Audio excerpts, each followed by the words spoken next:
కూడా మరి తన యవన కాలంలో యేసుక్రీస్తుని సొంత రక్షకునిగా అంగీకరించేటువంటి గొప్ప తరుణాన్ని భాగ్యాన్ని ప్రభువు అనుగ్రహించారు. కాబట్టి ఈ ప్రత్యేకమైన కార్యక్రమంలో మరి మనమందరం కూడా ప్రార్థన చేసుకొని కార్యక్రమంలో మనం ముందుకు కొనసాగుదాం. దేవుని సన్నిధిలో మరి కార్యక్రమాన్ని ప్రార్థన చేసుకొని ప్రారంభించుకుందాం. వచ్చి కళ్ళు మూసుకున్నట్లయితే ప్రార్థన. ప్రేమ నమ్మకం కలిగిన మా తండ్రి, పరిశుద్ధుడైన మా దేవ, జీవాధిపతి, సకలాశీర్వాదాలకి కారణభూతుడా, నిన్న నేడు నిరంతరం ఏకరీతిగా మారుచున్న లోకంలో మార్పు చెందని దేవుడవయ్యా, మార్పు లేని దేవుడవు, యుగాలు సజీవుడ, మీకు వందనాలు, స్తుతులు, స్తోత్రాలు చెల్లిస్తున్నాం. ఇది యెహోవా ఏర్పాటు చేసిన దినము గనుక దీని యందు ఉత్సహించి సంతోషించే గొప్ప భాగ్యాన్ని నాకు మాకు అందరికీ మీరు దయచేశారు. ప్రత్యేకించి నాయన సమయంలో ప్రభా నాయన 3 ఆత్మలు నాయన ఈ లోకంలో మిమ్మల్ని సొంత రక్షకుడిగా అయా నాయన అంగీకరించబోతున్న శుభతరుణం తండ్రి. అయా మీ యొక్క పరిశుద్ధ నామానికి లెక్కలేని వందనాలు, స్తుతులు, స్తోత్రాలు చెల్లిస్తున్నాం. అయా శశి కుమార్ని బట్టి, లాస్యమని బట్టి, కిరణ్ గారిని బట్టి మీకు వందనాలు. అయా ఈ దినాన్ని ముగ్గురు ప్రభు నాయన బాప్తిసం తీసుకోబోతుండగా పరిశుద్ధాత్మ దేవుడా మీ యొక్క సన్నిధి వారికి తోడుగా ఉంచి పరలోకముల్ని మీ హస్తాలతో వారిని మీరు దీవించుదురుగాక.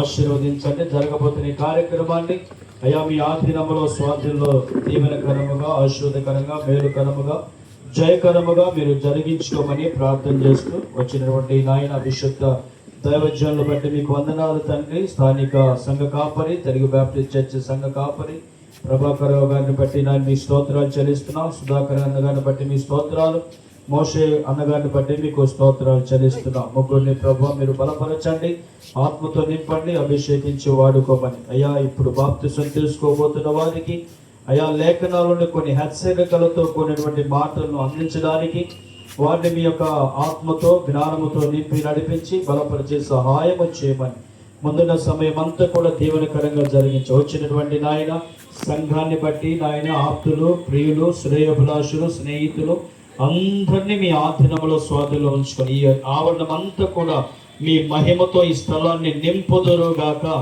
దేవదూతల సన్నిధి స్థలములో ఉండునగాక. కృపతో నింపి నడిపించి బలపరిచి సహాయము చేయమని ఆద్యంతము మీ రైలు నడిపించి బలపరచమని నజరేయుడైన యేసుక్రీస్తు వారి పరిశుద్ధ శ్రేష్ఠమైన నామములో ప్రార్థన చేస్తూ వేడుకుంటున్నాము పరమ తండ్రి. ఆమేన్.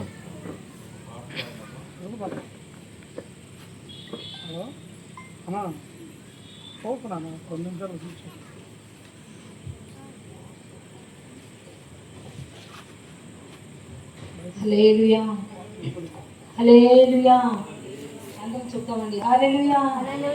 నా కాపరి అయినందున నాకు ధైర్యంగా ఉన్నది అనేటువంటి పాట పాడుకుంటూ దేవుని నామాన్ని పంచుకున్నాం. నా కాపరి అయినందున నాకు ధైర్యముగా ఉన్నది, నా సంపదవైనందున నాకు సమృద్ధిగా ఉన్నది, నా కాపరివైనందున నాకు ధైర్యముగా ఉన్నది, నా సంపదవైనందున నాకు సమృద్ధిగా ఉన్నది, నిరీక్షణమైనందున నాకు నెమ్మదిగా ఉన్నది, ఆశ్రయమైనందున నాకు క్షేమముగా ఉన్నది, నిరీక్షణమైనందున నాకు నెమ్మదిగా ఉన్నది, ఆశ్రయమైనందున నాకు క్షేమముగా ఉన్నది,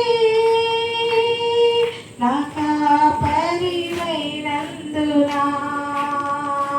నాకు ధైర్యముగా ఉన్నది, నా సంపదవైనందున నాకు సమృద్ధిగా ఉన్నది. ధైర్యము కోల్పోయినా భయముతో మది నిండినా చీకటులే కమ్మినా సాగలేమని తెలిసినా ధైర్యము కోల్పోయినా భయముతో మది నిండినా చీకటులే కమ్మినా సాగలేమని తెలిసినా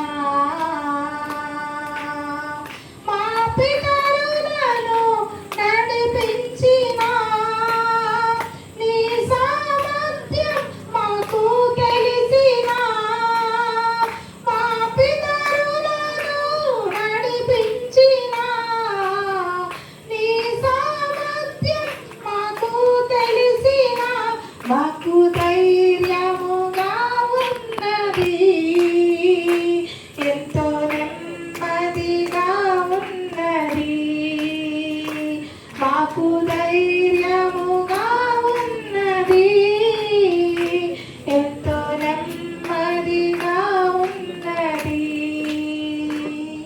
మాకా పరివైనందునా మాకు ధైర్యముగా ఉన్నది మా సంపదవైనందునా మాకు సమృద్ధిగా ఉన్నది ఎట్టిన మా బ్రతుకును నీటి ఊటగా మార్చిన నూతన యెరూషలేములో మా పేరులే రాసిన ఎండిన మా బ్రతుకును నీటి ఊటగా మార్చిన నూతన యెరూషలేములో మా పేరులే రాసిన మేఘస్తమముగా నడిపించిన నీ మహిమనే మాకు చూపించిన మేఘస్తమముగా నడిపించిన నీ మహిమనే మాకు చూపించిన నీలో ఏకమవ్వాలనే నిరీక్షణ మాకున్నది నీలో ఏకమవ్వాలనే నిరీక్షణ మాకున్నది మాకా పరివైనందునా మాకు ధైర్యముగా ఉన్నది నా సంపదవైనందునా నాకు సమృద్ధిగా ఉన్నది నిరీక్షణమైనందునా నాకు నెమ్మదిగా ఉన్నది ఆశ్రయమైనందునా నాకు క్షేమముగా ఉన్నది నిరీక్షణమైనందునా నాకు నెమ్మదిగా ఉన్నది ఆశ్రయమైనందునా నాకు క్షేమముగా ఉన్నది నాకా పరివైనందునా నాకు ధైర్యముగా ఉన్నది నా సంపదవైనందునా నాకు సమృద్ధిగా ఉన్నది కుర్చీలు కదా తీసి పెట్టే వాడు కూర్చుంటాడంట మోకరించండి, చక్కగా పాట పాడి దేవుడి నామాన్ని మహిమపరిచిన భాషను వారికి వందనాలు తెలియజేస్తున్నాం. ఈ సమయంలో కార్యక్రమాలు మొదలుపెడదాం. ఎందుకంటే చాలా ఆలస్యమైంది. ఈ 4 గంటలకి జరగాలని ఎన్నో ప్రయత్నాలు చేసినప్పటికీ 4 గంటలకి కాలాతీతంగా పోయింది కాబట్టి లైట్ ఫెయిల్ అవ్వకుండానే ఈ కార్యక్రమాన్ని మనం జరిగించుకుందాం. సమయంలో మరి మధ్యలో పెద్దలు దైవ సేవకులు దర్శన్ సుధాకర్ ఉన్నారు. వారు 10 నిమిషాలు, ఎందుకంటే కొన్ని ఇంట్రడక్షన్స్ నూతనంగా పిల్లలకి వారు తెలియజేస్తారు, హెచ్చరికలు కూడుకున్నటువంటి మాటల్ని అందిస్తారు.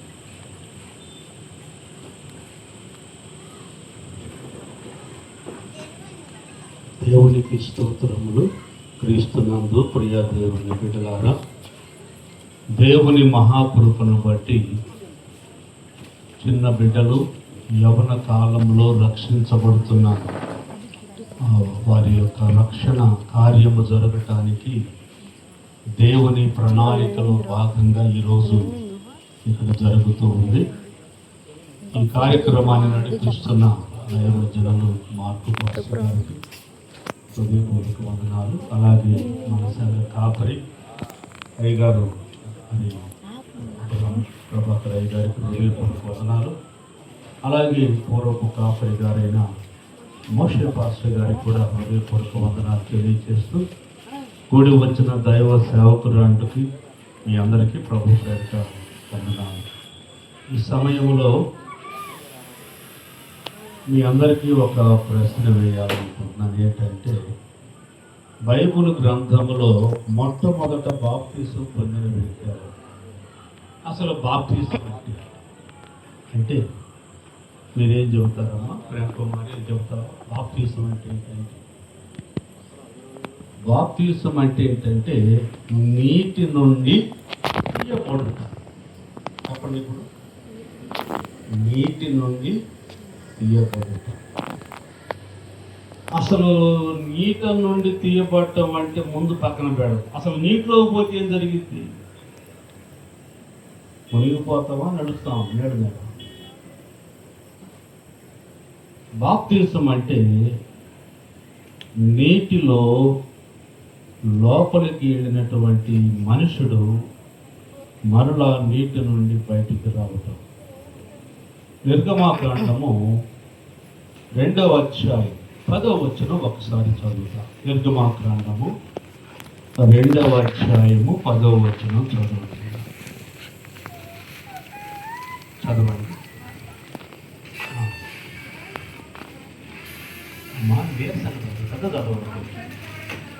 ఆ బిడ్డ పెద్దవాడైన తరువాత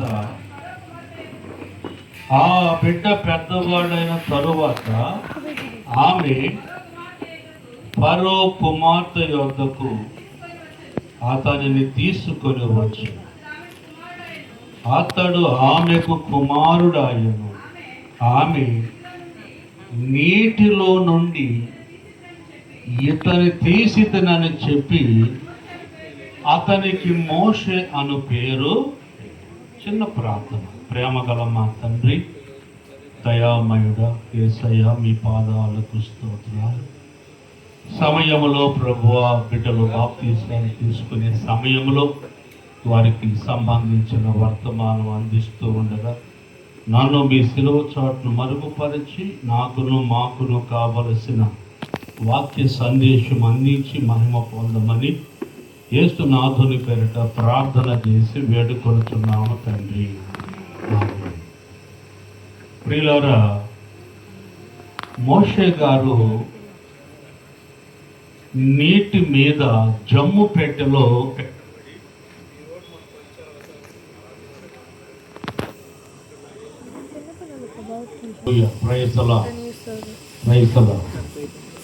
మోషే జమ్ము పెట్టెలో పెట్టబడ్డాడు. నీళ్ల ప్రవాహం మీద వస్తూ ఉంటే నీట మీద మునిగిపోకుండా ఉన్నాడు. ఎంత గొప్ప ఆశ్చర్యం! ఎంత అసలు మామూలుగా అయితే మునిగిపోయేవాడు, కానీ జమ్ము పెట్టి కాబట్టి తేలుతూ వస్తుంది. ఇప్పుడు చక్కని పేరు ఎందుకు పెట్టిందయ్యా మోషే అంటే ఏమంటుంది అక్కడ, నీటిలో నుండి తీయబడిన వాడు. ఒక విధంగా చెప్పాలంటే చనిపోయి బ్రతికిన వాడు, నీటి మీద నడిచిన వాడు యేసు ప్రభు ఒక్కడే. అయితే మా వాళ్ళంతా మునిగిపోయారు. చీరాల వాటర్ ఎవరో ఒక ఆయన నన్ను కూడా తీసుకెళ్ళాడు, నీటి మీద నడుపుతారా. సరే నేను నడవలేను అంటే బోటు చేస్తానన్నాడు, బోటు మీద తీసుకెళ్ళాడు. సగం దూరం పోయినాక వాడేమో నీటిలో దూకాడు, నేను ఒడ్డు మీద అంటే బోట్లో ఉన్నాను. ఈతొచ్చు కాబట్టి దూకాడు, రానుడు నేను దూకమంటే నా వల్ల కాదని చెప్పి ఒడ్డు కొట్టిస్తాను.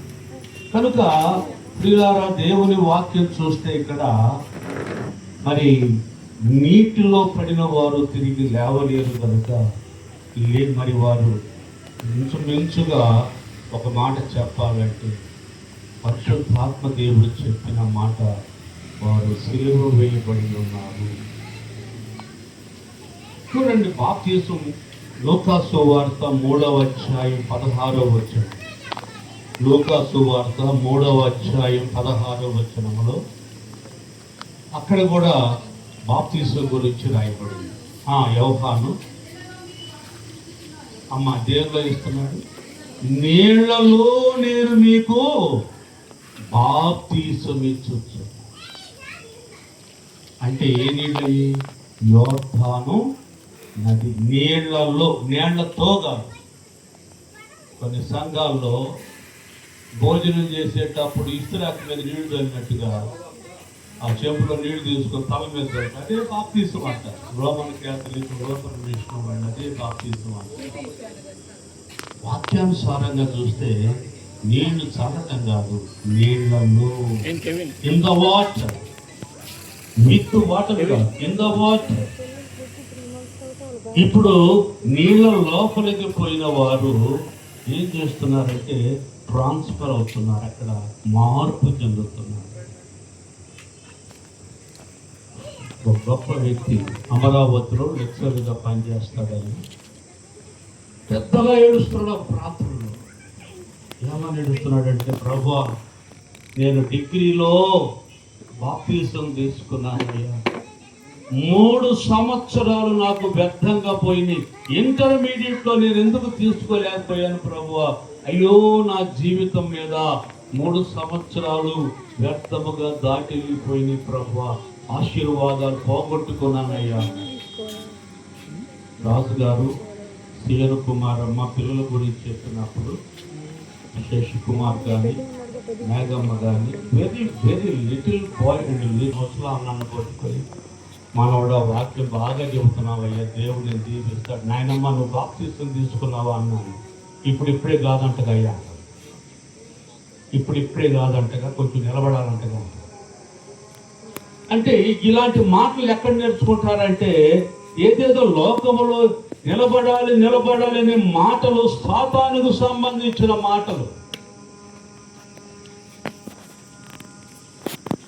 నేను నిలబడలేము.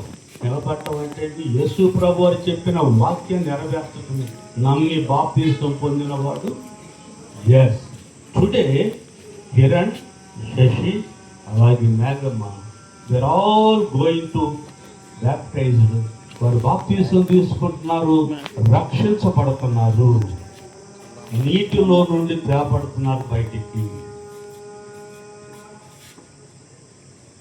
ఒక పల్లెటూరులో బాప్తీసం ఇవ్వడానికి పాపం అక్కడ ఎలాంటి తొట్లు లేవు. ప్రే చేసి మీరు పాపములు, మీరు దోషం ఒప్పుకొని పశ్చాత్తాపడి కన్నీరు గాచి రోధించి ఆ నిశ్చయిత పొందుకునే వరకు కూడా నన్ను బ్యాప్టిజాన్ని సిద్ధపడతారు. కాబట్టి మరి చాలా కొద్ది టైం, షార్ట్ టైం. ఓకే, ఇక్కడున్న బాప్తిసం తీసుకున్న బిడ్డలకి ఇంకా తీసుకోకుండా ఉన్న వాళ్ళకి కూడా కొన్ని హెచ్చరికలు, కొన్ని మాటలు దేవుని వాక్యంలో నుండి కొన్ని మాటలు ధ్యానం చేద్దాం. చూడండి, మార్కు సువార్త 16వ అధ్యాయము 16వ వచనం. నమ్మి బాప్తిసం పొందిన వాడు రక్షించబడును, నమ్మని వారికి శిక్ష విధించబడును. నమ్మి బాప్తిసం పొందిన వాడు రక్షించబడును, నమ్మని వారికి శిక్ష విధించబడును. చిన్న ప్రార్థన చేసుకున్నాం. దయగల తండ్రి, పరిశుద్ధులైన దేవా, మీ వందనాలు, స్తోత్రాలయ్యా. అయ్యా నా తండ్రి, ఈ సమయమందు నాయన బాప్తిసం తీసుకుంటున్న బిడ్డలకి కావాల్సిన మాటలను అయ్యా ఇంకా తీసుకోబోతున్న బిడ్డలు నాయన ఇంకా రక్షణ పొందిన వారు, బాప్తిసం పొందిన వారికి కూడా కొన్ని మాటలు ఈ వాక్యం ద్వారా అందించబోతుండగా బిడ్డలతో మా అందరితో మీరు మాట్లాడి సహాయము దయచేయమని యేసుక్రీస్తు నామములో స్తుతించి ప్రార్థించి అడిగి వేడుకొంచున్నాను తండ్రి, ఆమేన్. నా ప్రియమైన దేవులారా, దేవుని వాక్యంలో ఇలా రాయబడింది. ఈ యొక్క మార్క్స్ వార్త 16:16లో మరి నమ్మి బాప్తిసం పొందాలి. ఎలా తీసుకోవాలి బాప్తిసం? నమ్మి బాప్తిసం తీసుకోవాలి. బాప్తిసము అంటే క్రీస్తుని ధరించుకోవడం. బాప్తిసం అంటే ఏంటి? క్రీస్తుని ధరించుకోవడం. పాప విషయమై చనిపోయి నీతి విషయమై బ్రతకడమే బాప్తిసం. పాప విషయమై చనిపోయి నీతి విషయమై బ్రతకడమే బాప్తిసం. బైబిల్లో పిల్లరా అందరూ కూడా మరి బాప్తిసం పొందాలని దేవుని వాక్యంలో రాయబడింది. అయితే ఇక్కడ యవనస్తులు ఉన్నారు. కిరణ్, అలాగనే శశికుమార్, అలాగనే లాస్య బిడ్డలు 3 ఉన్నారు బాప్తిసం తీసుకోవడానికి. యవనస్తుల పట్ల దేవునికి ఉన్న ఉద్దేశం ఒక 3 ఉద్దేశాలని నేను తెలియచేయాలని మనం చేస్తున్నాను. God plan for youth. యవనస్తుల పట్ల దేవునికి ఉన్న ఉద్దేశం, ఇక్కడ బాప్తిసం తీసుకుంటున్నటువంటి బిడ్డల పట్ల దేవునికి ఉన్నటువంటి ఉద్దేశం ఏంటో ఒక 3 విషయాలు ఈ సమయంలో పూర్తి చేసుకుందాం. మొట్టమొదటిది దేవుని వాక్యం మనం గమనించినట్లయితే అపోస్తుల కార్యములు 17వ అధ్యాయం 30వ వచనం ప్రకారం అందరూ మారు మనసు పొందాలని దేవుడు ఆజ్ఞాపించుచున్నాడు. God plan for youth everybody. ఇక్కడ ఉన్న ప్రజలందరికీ దేవుడు చెప్తున్న మాట ఏంటంటే అందరూ అంతటను మారు మనసు పొందాలని ప్రభువు కోరుతూ ఉన్నాడు. కాబట్టి ఇక్కడ బాప్తిసం తీసుకుంటున్న మీరు బాప్తిసానికి ముందుగా మారు మనసు పొందాలి. మారు మనసు అంటే దేవుని వాక్యం మనం గమనించినట్లయితే, దేవుని వాక్యం మనం చూసినట్లయితే అపోస్తుల కార్యము 2:4లో ఉంటుంది, మనుషులందరూ రక్షణ పొందాలని ఆయన దీర్ఘశాంతం కలిగి ఉన్నాడు.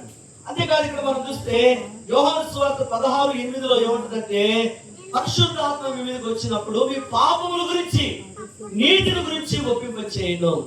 మీ పాపములు మీ దోషములు ఒప్పుకోవాలి, విడిచిపెట్టాలి, క్షమాపణ వేడుకోవాలి, పశ్చాత్తాపడాలి అని దేవుని వాక్యం మనం చూస్తూ ఉన్నాం. కాబట్టి మరి ప్రతి ఒక్క దోషమును, ప్రతి ఒక్క పాపమును, ప్రతి ఒక్క అతిక్రమాన్ని విడిచిపెట్టాలని దేవుడు కోరుతున్నాడు. దైవ చిత్తానుసారమైన దుఃఖము మారు మనసుని కలుగజేస్తుంది. మీ పాప విషయమై, మీ దోష విషయమై మీరు బహుగా పశ్చాత్తాపడాలి, బహుగా మీరు మరి లోతుగా మీరు సరిదిద్దుకోవాలి. నా ప్రియమైన ఎందుకు అనంటే యు ఆర్ సిన్నర్, మీరు పాపములో ఉన్నారు. ఎఫెసీ పత్రిక 2:1 ప్రకారం పాపముల చేతను, అపరాధముల చేతను మీరు చచ్చిన వారిగా ఉన్నారు. నీతిమంతుడు లేడు, ఒక్కడునూ లేడు, అందరూ కూడా పాపం చేసి ఉన్నారు.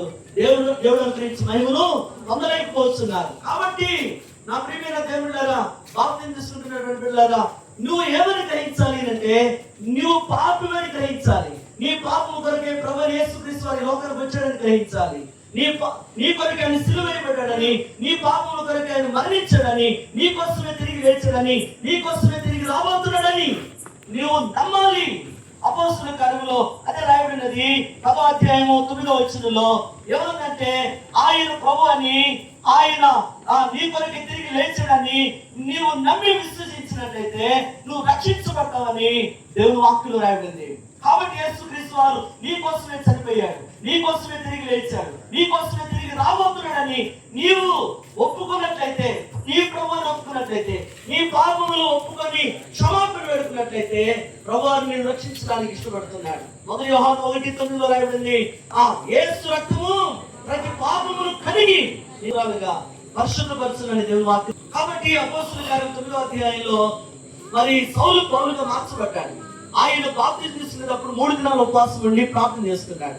బహులోతుగా సరిదిద్దుకున్నాడు, బహులోతుగా కన్నీరు కాచి పశ్చాత్తాపడి హృదయాన్ని సరిదిద్దుకొని క్షమాపణ వేడుకొని అతను తీర్మానం తీసుకొని బాప్తిసం తీసుకున్నాడు. యోహాను 1:9లో 12వ వచనం ఎందరూ అంగీకరిస్తారు, ఎందరైతే ఆయన విశ్వాసం వస్తారో వారు దేవుని కుమారులు ఒకటకు, దేవుని కుమార్తెలు ఒకటకు దేవుడు వారికి అధికారం ఇచ్చాడు. కాబట్టి ప్రియమైన దేవుళ్ళారా, ఆయన యందు విశ్వాసం ఉంచాలి, ఆయనను అంగీకరించాలి, యాక్సెప్ట్ చేయాలి. యేసుక్రీస్తుని దేవుడని అంగీకరించాలి, నీ కాపురని అంగీకరించాలి, నీ పాపం కొరకు చనిపోయాడని నువ్వు అంగీకరించాలి. ఆపరేషన్. నీ జీవితంలో, నీ అంతరంగంలో ఈ మార్పు రావాలి, అంగీకరించాలి. నువ్వు యేసు ప్రభువాని సొంత రక్షణ అంగీకరించాలి. శశికుమార్, నువ్వు యేసు ప్రభువాని సొంత రక్షణ అంగీకరించావా? కిరణ్, యేసు ప్రభువాని సొంత రక్షణ అంగీకరించావా? లాస్యా, నువ్వు యేసు ప్రభువాని సొంత రక్షణ అంగీకరించావా? నీ హృదయానికి యేసు ప్రభువాన్ని స్వీకరించారా? కాబట్టి ఎందరైతే అంగీకరిస్తారో, ఎందరైతే విశ్వసిస్తారో, ఆయన నమ్మికొస్తారో వారు ఆయన కుమార్తెలై, ఆయన కుమారులై ఉంటారని దేవుని వాక్యంలో రాయబడింది. కాబట్టి మీ పాపములని, మీ దోషములని ఒప్పుకొని విడిచిపెట్టాలి. ఒప్పుకున్నారా? మీ పాపములని ఒప్పుకున్నారా? మీ దోషములని ఒప్పుకున్నారా?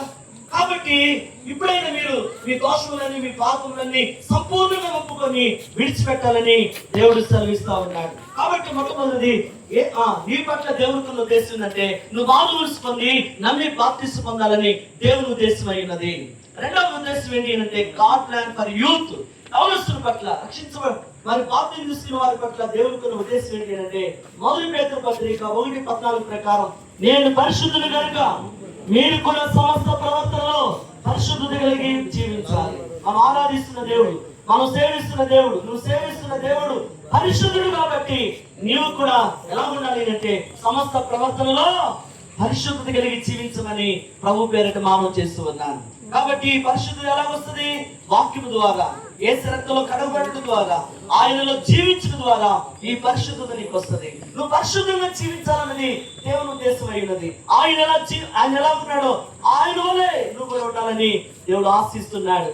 సమస్త ప్రవర్తనలో మీరు పరిశుద్ధంగా జీవించాలి. ఆయన రాకడ వరకు, నీ మరణ వరకు కూడా నువ్వు పరిశుద్ధత కలిగి జీవించాలి. ఆయన సన్నిధానానికి నువ్వు రావాలి, ప్రార్థన చేసుకోవాలి, ఆయన రక్తాన్ని సమీపించాలి, ఆయన శిలువను సమీపించి ప్రతి విషయంలో పరిశుద్ధత కలిగి జీవించాలని దేవుడు కోరుతున్నాడు. కాబట్టి గాడ్ ప్లాన్ ఫర్ యూత్, యవనస్తుల పట్ల, అలాగే బాప్తిస్మం తీసుకున్న వారి పట్ల దేవుని యొక్క ఉద్దేశం, దేవుని యొక్క ప్రణాళిక ఏంటి అంటే మొట్టమొదటిది మారు మనసు పొంది నమ్మి బాప్తిస్మం పొందాలి. అది అందరూ అంతటా చేయాలని దేవుడు ఆజ్ఞాపిస్తున్నాడని రాయబడింది. రెండవది ఆయన పరిశుద్ధుడు కాబట్టి మనం కూడా సమస్త ప్రవర్తనలో పరిశుద్ధత కలిగి ఉండాలని దేవుడు కోరుతూ ఉన్నాడు. మూడవది విలాప వాక్యాలు 3:27 ప్రకారం నేను ముగిస్తున్నాను.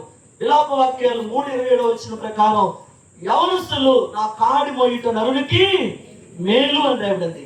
యవనస్తులారా, మీ పట్ల దేవునికున్న మరొక ఉద్దేశం ఏంటంటే యవన కాలంలో దేవుని కాడి మోయాలి, దేవుని సేవ చేయాలి, దేవుని పరిచయం చేయాలి. దేవుడిని ప్రేమించి నీ కొరకు ఆయన ఎంతో చేసి ఉన్నారు. కాబట్టి నువ్వు కూడా దేవుని కొరకు మీరు దేవుని సేవ చేయడం చాలా ఆశీర్వాదకరం. సిటీ స్టేట్ అని ఒక క్రికెట్ ప్లేయర్ ఉన్నారు, గొప్ప ధనవంతుడు.